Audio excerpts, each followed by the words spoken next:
Hello, ladies and gentlemen. My name is Kurt. Welcome back to Farlands or Bust. Episode 709 of the series. 709 indeed, as we break out of the last episode's hidey hole. Secure it. Organize our inventory a little bit. Grab Wolfie. Don't place down a boat accidentally. Grab Wolfie. Grab some wool. Why not? A little bit of an eastward journey here. There we go. And then head west in Minecraft Beta 173. And notice that we made our hidey hole literally blocks from a spawner. So maybe not heading west so soon. That's pretty good. That's pretty good. Wolfie, come on over here. We've got to do this now. We seen it. This is one heck of a way to start an episode. But yeah, episode 709 for your Thursday, October 4th, 2018. Oh, we're fine. Wolfie, are you fine, Wolfie? Wolfie's fine. All right, it's good. That was on purpose. See, that's just a very expedited method of skeleton spawner uncoverage. But yeah, this is Thursday, October 4th, 2018. This one being recorded live on Twitch on Wednesday, October 3rd, which is a date of significance. I searched through my old emails just because I was curious, and October 3rd, 2011 is when I got my Twitch partnership, or as it was known in the day, Justin.TV Gaming. So I've been partnered on Twitch for 7 years, which is, I mean, a lot has kind of changed about obviously Twitch and the partnerships. Are there none pizza left beef? What is happening here? There's no chests. We've been bamboozled on our 7-year Twitch anniversary. Who does such a thing? Have we found spawners without chests before? Is this real life? Well, obviously there's none there, you can see. Okay. Well, I guess that's a thing. Well, I am absolutely taken aback. And just, this is a horrible thing that has happened. We will never return to this establishment, I declare. What a waste of time. What a complete waste of time. Let's grab Wolfie and get the heck out of here. On a boat. But yeah, 7 years on Twitch. Of course, in the early days, the partnership was only for ad revenue and like the higher streaming qualities, which I wanted because the first Flobathon was broadcast that was November 2011, I believe, if I'm not mistaken. So I signed up for Justin TV Gaming and got the partnership so that the first Flobathon could be fully streamed in all 5 to 8 frames per second that it was. Oh boy, that was real bad, wasn't it? I think we were using XSplit at the time. No, we used like a program and then like Adobe encoder, like Live Encoder or some crazy third party. Like there was multiple softwares on running at a time. It was memorable, but it was not good. It was not a good quality thing to be a part of. I wish I had like analytics on that, because we had very, very many viewers, because like nobody was streaming on Twitch. There was no competition. And if only I had known, after getting my partnership, I should have maybe kept up with it. Been a little bit more proactive, early adopter, entrepreneurial in the online streaming. But what you gonna do? What you gonna do? What you gonna do? Except try to make it work now. After the fact, when it's too late and you're behind the curve. Oh boy. But yeah, continuing west here in Far Lands or Bust. And continuing to raise money for Direct Relief Charity at farlandsorbust.com.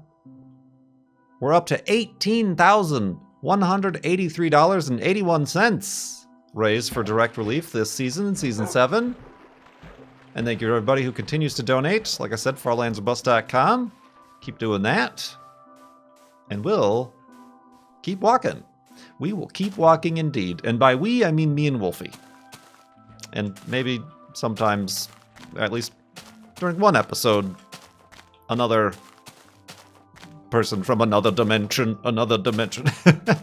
You know what I'm talking about, don't you? Everybody's on the same page there. But yeah, it's been 7 years. Of course, I started YouTube in March 2011, so all that sort of stuff kind of came together real quick. Indeed. One of the things that has changed with Twitch in the last 7 years is they were bought by Amazon, and just the other day, there was news now that Amazon is raising the hourly pay for everyone employed at Amazon to $15 an hour, which is good news. It's kind of late news, but it's good news. But this is coming on the heels of the fact that only second to Apple, they're the second company to reach $1 trillion valuation. Trillion. You can't trillion. Trillion dollar valuation.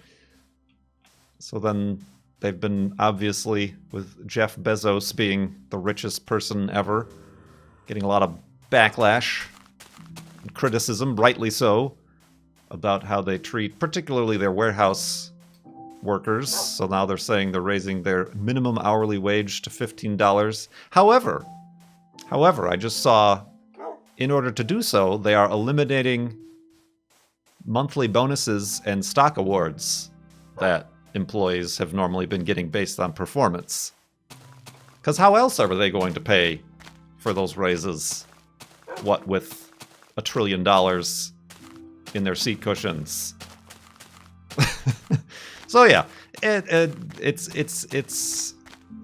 a good step in the right direction, but I think the best thing to do would be to raise the federal minimum wage. And obviously a lot of cities like Seattle, other places, LA, certain cities have their own minimum wage that's been raised to around $15, or they have laws that are like, oh, it has to be $15 by 2020 or something like that. But yeah,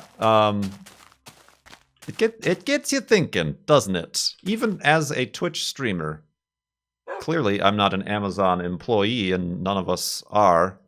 But does that hourly rate, does that include Twitch employees? Are they considered Amazon employees? It also begs the question about, what about Amazon contractors? A lot of these seasonal employees of Amazon, the Amazon delivery drivers, their own delivery service, they're not employees, they're technically contractors. Do they get a raise? So there's still a lot of, like, don't go throwing parties for Amazon just quite yet. There's still a lot of questions regarding that. And it just was interesting as a Twitch streamer, knowing the breakdown of my own income. And I'm not even really, Twitch streamers aren't technically being paid by Twitch. We're being supported me personally, by viewers. So it's almost like we're tipped employees, but we have no, like, base salary, right? It's like a restaurant where all the food is free, and you, the viewers, the diners, get to pay whatever you want for the food, and then the restaurant takes half, and the other half, or whatever, split, goes to the servers and cooks and things. So, yeah, it's hard to say where things should be and where they're going, and I don't know. Like, I wouldn't mind. I don't know. I've had some thoughts, and I'd like to talk about them, if you don't mind. This is gonna be one of those spitball-y topics where I just throw dirt on the wall and see if it sticks. So let's get ready to throw some dirt at each other. Soil. Let's go to sleep.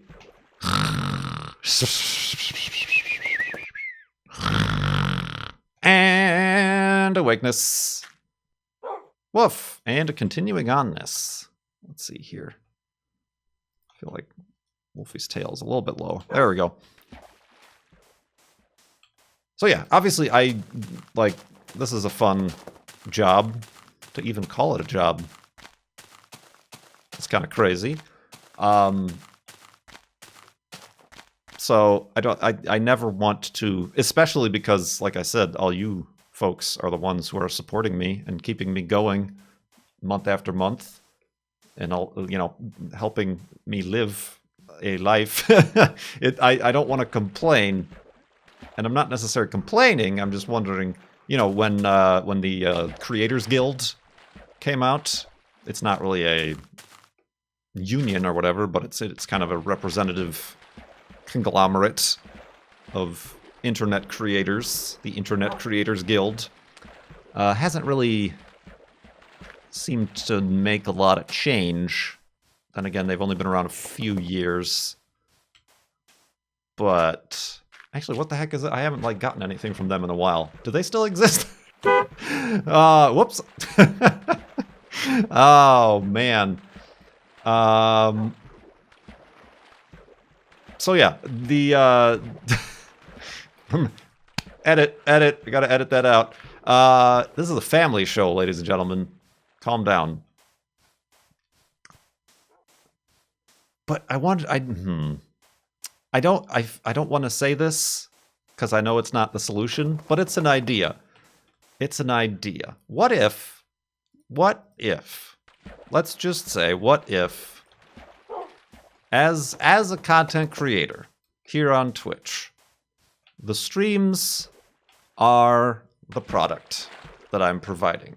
You could also argue, specifically with services like Amazon, Google, Facebook, the viewers are the product, and the advertisers are the customers.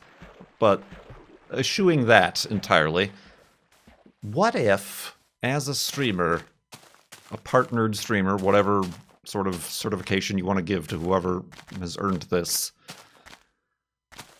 got a base hourly rate for streaming? It doesn't, $15 an hour doesn't have to be that, but just for every 1 hour of live content, you get paid this. Up to 40 hours. You gotta have a maximum, obviously, or people might try to, kill themselves streaming 24/7. But up to 40 hours a week, $5 an hour. Just like servers, tipped employees, earn a $2.50 an hour or whatever it is.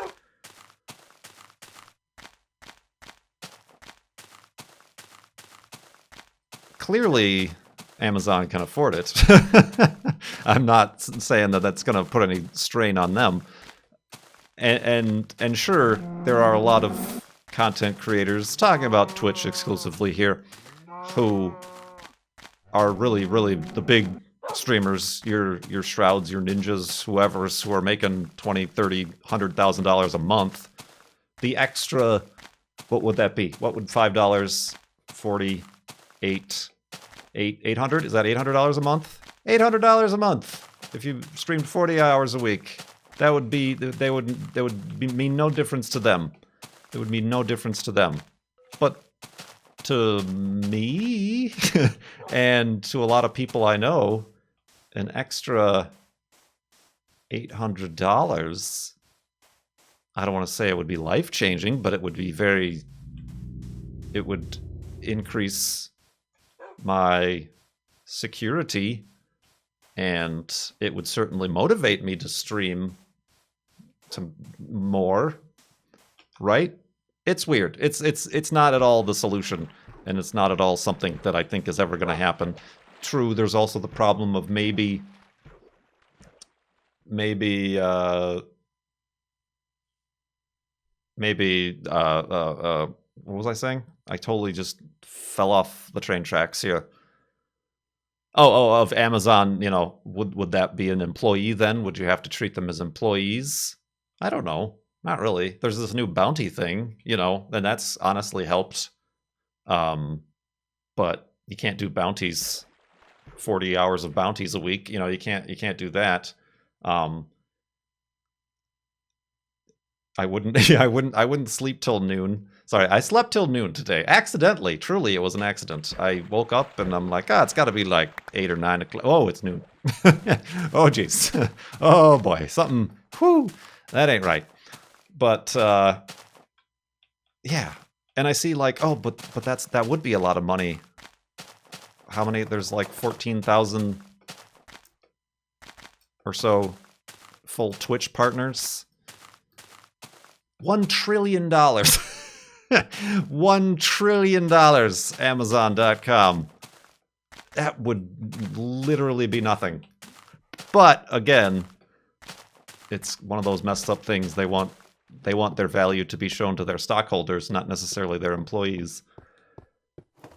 But anyway, yeah, I don't know. I just had that thought in my head, and I felt like throwing it out there. It's not the right answer. It's got a lot of problems. It's got some positives, but you know, whatever. Blah blah blah blah. Oh boy, I've already got to edit out a curse word, and let's just move on, shall we, Wolfie? The cow agrees. The cow agrees. It's heard enough. It's heard enough. I mean, one of the weird things, like employees and blah blah blah, for like 3 or 4 years, Google has been taking. Maybe I've set up my Google account wrong, but Google has been taking out taxes out of my YouTube income that goes through AdSense, which is I always forget when I'm doing my taxes. I'm like, I guess there's another lump of money here that I've prepaid, which is weird. But anyway, that's neither here nor there, nor over there, or right here. Let's answer some questions from donors.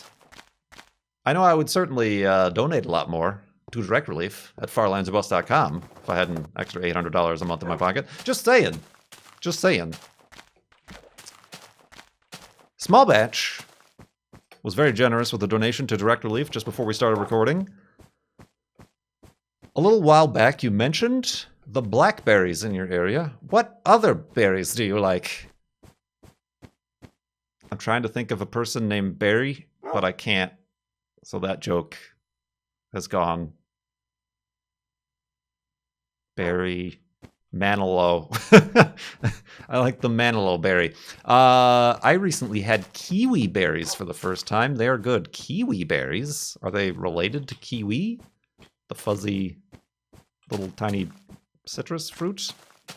Drew Barrymore. Now we're getting a lot of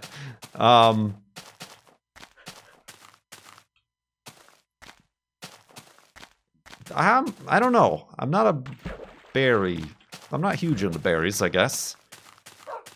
Raspberry. My problem with raspberries, you buy them at the store. They always get fuzzy. Put them in the refrigerator. Don't put them in the refrigerator. Do whatever, you know. Try to keep them dry. You always end up eating half of them, and then the other half you got to throw away because they get all squishy and fuzzy and moldy. Is that just me? Do I have food preservation problems? Strawberries are good. Strawberries are good. I like raspberry jam. preserves, if you will, for like peanut butter and jelly or on toast or whatever. At the cafes, they have those little packets that they give you with your toast. Freezer jam, they call it, because I suppose they keep it in bulk in freezers.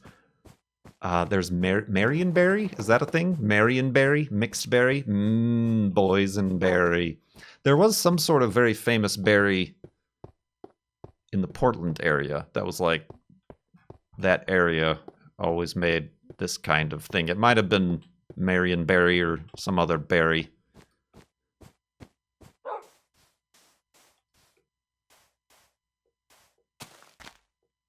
Apparently strawberries aren't berries. Listen, if it's in the name, if it's in the name, we're calling it a berry. Is a cherry a berry? It rhymes with berry. And they got seeds. Oh, I see. Oh, okay, I understand. Aren't the seeds on the outside of berries? Is that what makes it a berry? As opposed to a cherry has the seed on the inside of a berry. It's beritude. It's fruit. Is a cherry more of a apple? The cherry has a pit, not a seed. Is a cherry more of an avocado? Avocados grow on trees. Cherries grow on trees. Olive? Grape? I just learned that dogs can't eat grapes. Not because I fed Juno grapes and she got sick, but because I saw somebody else I'm following on Twitter, their dog ate grapes and they had to take it to the vet. But apparently grapes are poisonous to dogs, so the more you know. We've gone a little bit off kilter here with this question. But yeah, I don't seek out the berries too much.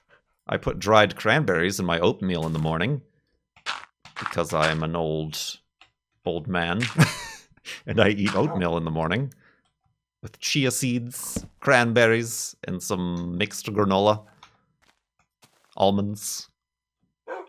Just a little bit of splash of almond milk to cool it down and make it smooth. That's right. Get on my breakfast level. Of course, today it was lunch because it was like 12:30 in the afternoon when I had my breakfast. But let's go to sleep and hopefully wake up before noon in the morning.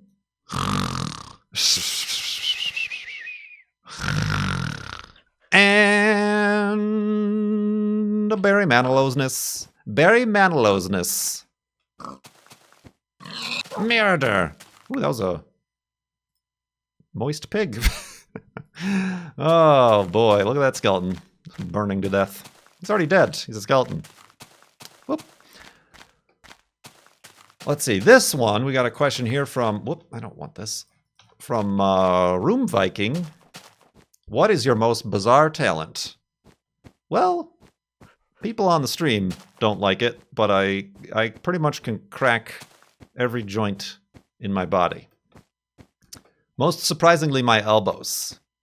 People get surprised by the elbow crackage. I can't do it on cue, but if I like stretch the right way, my sternum, you know, the thing that holds your rib cage together in the middle of your chest, that will pop. It's not necessarily a joint, but it is a connection point between bones, so there's cartilage there, and you just have to have the cartilage, I guess, do the right thing, and it'll do the pop. People, ew, gross, disgusting. But yeah, that one's not like one on cue. It's like if I stretch right, it'll do it, and it'll be like, oh, that was weird.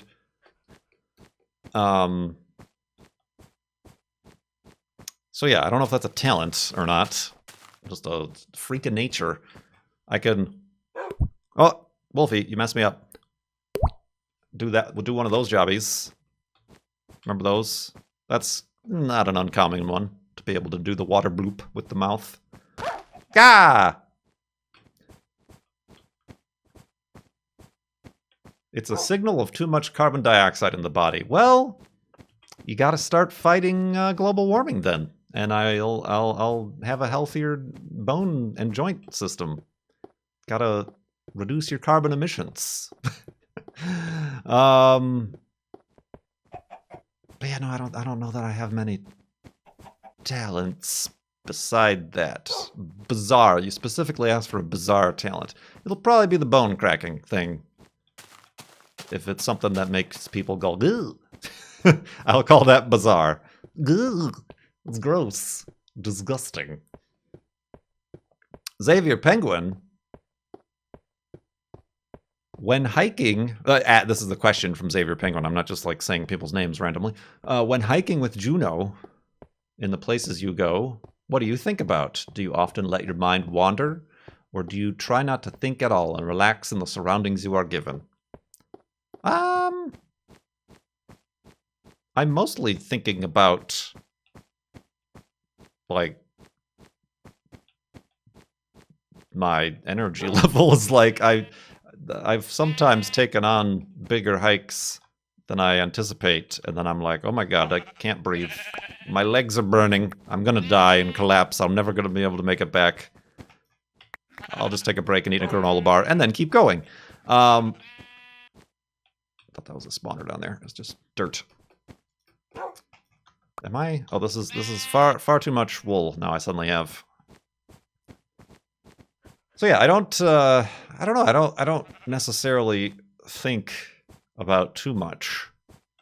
Certainly with Juno, there's more of a kind of task at hand to keep an eye on her and make sure she's sticking near me and doing the right things. So there's kind of something that my mind is already occupied with. There are certainly times if I find somewhere alone enough and quiet enough where I'll just like stop and just stare.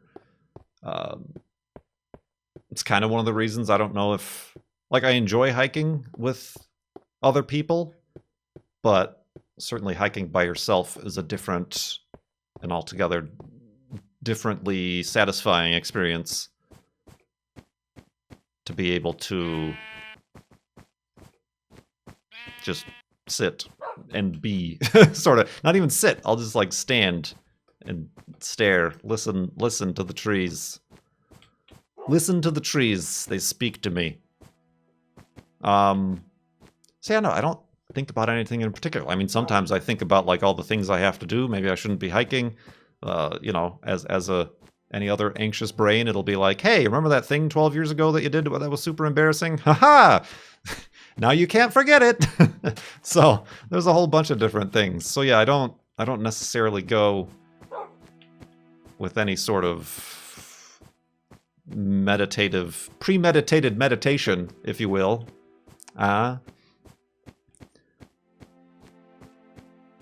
It's kind of more about what the situation, surroundings, my own mood going in. Like, there was the last hike I went to Lake 22. It was like, that was last February or something. It was all completely covered in snow and ice, and I'd gotten my spikes out. That was neat because it did feel like it was a little bit more high stakes than your normal summertime follow the trail, because it's kind of hard to follow the trail. It was completely covered in snow and ice. So that was neat. But my mind was occupied in maybe trying not to slide down this mountainside that I was climbing. That would be great. That would be nice. Use those ice spikes and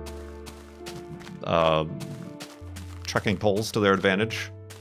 I gotta get me some of those Tomb Raider ice axes or whatever they're called, so I can jump across chasms and grab on with physical impossibility on the other side. So yeah, that's a hard one to answer. Of course, if I'm like going with the intention to like vlog it too, I'm like always thinking about like getting the right picture and being in frame and sound and lighting, and you know, that those tend to be a little bit less relaxing, I suppose. But yeah, that's what I do. It's been this was a bad. I'm a little bit. Speaking of being ashamed of yourself, boy, do I have a list ready. Are you set? Are you sitting down? No. Didn't do nearly a single % of what the hiking I wanted to do over the summer. But like now that it's getting cool out, I like almost want to hike more. I don't know. It feels more... Certainly it's not going to be as crowded, but it's also... I don't know. I like suiting up. It's almost like being an astronaut. Layering, getting the right equipment, whatever. I don't know. I'm weird. We've already determined that when it came to the elbow cracking. So yeah. Oh. Careful, Wolfie. That's what I was going to say, but then I just lost my train of thought. Mir asks, what are your top 5 games? Well, this is an impossible one to answer. It's like asking what your top 5 movies or top 5 songs. It depends on the mood I'm in or if I even remember games, but the original Tomb Raider is up there, like the 1996 Tomb Raider, recently played on Twitch and uploaded to YouTube. If you haven't seen it, nudge, nudge, wink, wink. I mean, my current thoughts about the current versions set aside, it's got to be Minecraft, because Minecraft led to all this. Led to me being partnered with Twitch for 7 years today, amongst other things. So yeah, Minecraft just had a overall effect on me and my life, more so than any other game. Like Hellblade was amazing. I don't know if that's just because I recently played it and it was, you know, recently enamored with it as a video gaming experience. Same kind of way with Kerbal Space Program. Was kind of exactly the game I needed at that time. Taught me more about orbital mechanics and spaceflight than any sort of study and knowledge of NASA history has ever done for me. What was that, 4? Was that 5? I don't know. That's tough to say.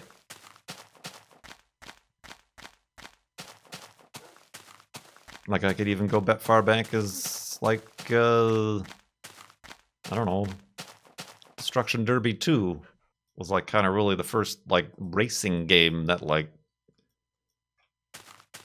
grabbed hold of me. Wasn't really a racing sim or anything like that, but it was just got me super excited about racing games and what else is there, you know. End up finding the Need for Speeds, which were bad, and then the Gran Turismos, which were good, and then being, you know, having the most fun in the Grand Theft Auto games when in the driving missions, so I don't really like the later Grand Theft Auto games because that became secondary.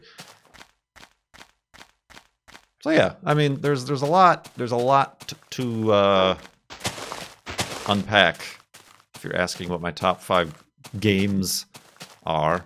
I mean, I, you know, even remember as a kid growing up with the Atari 2600 and really playing The Empire Strikes Back and, you know, as like my first video games, quote unquote, were kind of important. Best games? Probably not, but important to me overall. All right, Wolfie, let's set up camp here. Sit. Well done. This looks good. As we dig in for the end of the episode, hidey hole. I feel like I might accidentally dig through to the other side. It's possible. Let's dig down. But yeah. Thank you, everybody, for your donations to Direct Relief. FarlandsOfBus.com. If you haven't donated yet, or if you have, and you've got a... Maybe you recently got a raise at your Amazon.com job. No, just kidding. You, that's please. They've taken enough from you. But no, if you know, if you'd like to donate, you can leave a question, and I will awkwardly get way off topic from your question in a future episode of Farlands or Bust. And of course, you're helping out Direct Relief. They're getting supplies and medical support to communities around the world. Most recently, the really terrible earthquake and tsunami in Where was that? Shoot. Oh, I feel like a horrible human being now.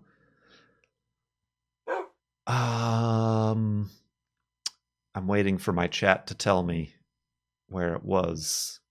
Indonesia, that's right. And of course, hurricanes on the East Coast and all the flooding there, and everywhere around the world. You can learn more about them at directrelief.org and the work that they do. Bloink. And I should have made some boats, but yeah. Wow, my brain is not fully functional, apparently, when I sleep past noon. So maybe next time, save your flob recordings for not one of those days, Kurt. Or maybe this was somebody's favorite episode of Flob ever. Cricket. But anyway, thank you so much for watching. My name is Kurt. I will see you next time.